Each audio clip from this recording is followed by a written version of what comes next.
Many poultry breeders ask the same important question. What is the best cross for the Claret game fowl bloodline? Some expect a simple answer. A single pairing. A guaranteed formula. But real breeding does not work that way. Today we will explore this topic in a transparent and educational way. Not to promote shortcuts, but to help breeders understand how thoughtful pairing decisions shape future generations. Understanding the nature of the Claret bloodline. Before discussing crosses, we must first understand what makes the Claret bloodline recognizable. Breeders often associate Claret-type birds with lean and athletic body structure, active and responsive movement, strong environmental awareness, efficient use of energy. These characteristics are the result of selective breeding over time, not sudden development.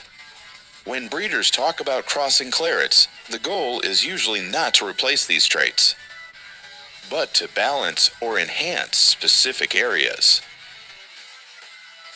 Why breeders consider crossbreeding? Crossbreeding is often used when breeders aim to improve structural balance, add durability or conditioning resilience, refine movement efficiency, stabilize temperament tendencies, increase adaptability in different environments. However, successful crossing depends on clear breeding objectives. Without direction, crosses can produce inconsistent offspring that lack identifiable strengths. Claret hatch, type cross. One commonly discussed pairing involves combining Claret-type birds with hatch-influenced lines. Breeders who explore this pairing often aim to add body strength and frame solidity, improve physical presence, maintain energy while increasing robustness. When carefully managed across generations, some breeders report offspring showing balanced structure, improved conditioning response, stable recovery patterns, but results vary depending on selection discipline and program management. Claret Kelso type cross. Another pairing sometimes explored is Claret with Kelso-influenced families. Breeding objectives in this combination may include refining movement coordination, supporting intelligent response behavior, improving adaptability to yard conditions.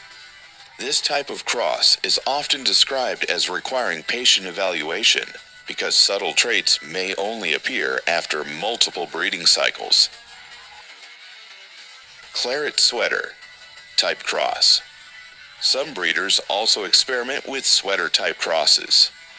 Possible goals include increasing reach and activity levels, enhancing visual athleticism, maintaining overall body efficiency.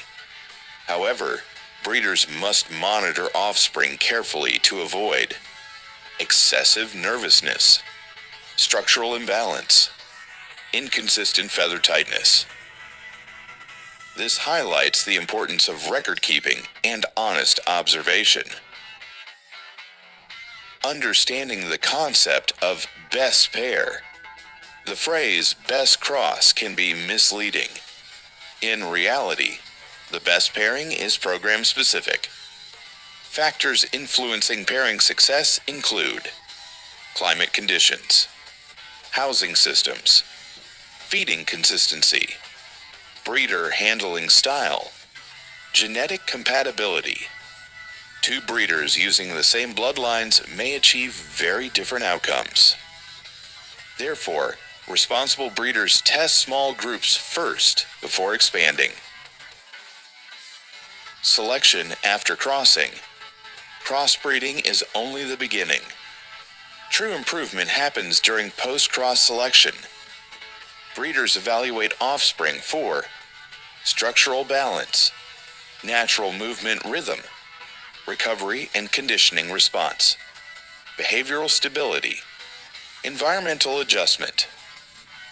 Birds that show desirable combinations may be retained for further breeding cycles. Others are redirected or not continued in the program. Common mistakes when crossing clarets. Some challenges breeders face include crossing too many lines at once, expecting instant results, ignoring written records, selecting based on hype instead of observation, losing track of original breeding goals. These mistakes can gradually dilute recognizable claret characteristics. The role of patience in developing successful crosses. Strong crosses are not created in a single season. They often require multi-generation evaluation, controlled pairing strategies, consistent feeding and conditioning routines, clear trait prioritization. Breeding progress is usually slow, but meaningful when done correctly.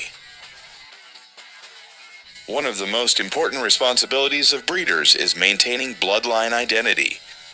Even when exploring crosses, breeders may maintain a pure line group, use rotational breeding plans, compare crossed offspring with foundation birds.